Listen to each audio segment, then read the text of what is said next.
All right, we have an absolute beauty of a truck here.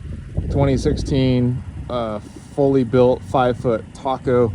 This guy has this thing fully loaded. So, I mean, let's start here. We got the gear vault with the gear bags on the sides.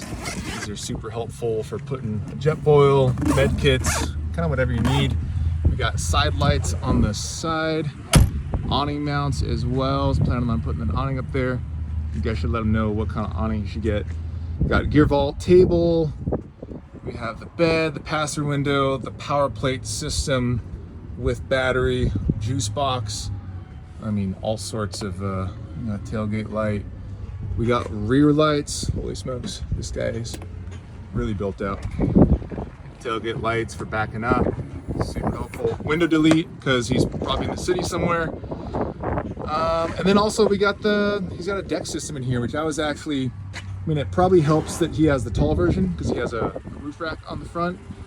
But with the tall version on a Taco, it is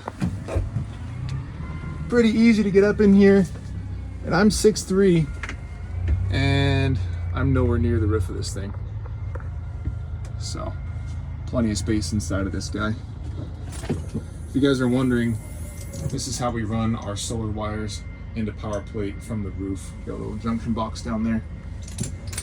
Nice and clean. Anyway, beauty of a build. We'll let him get on his way. Cheers, guys.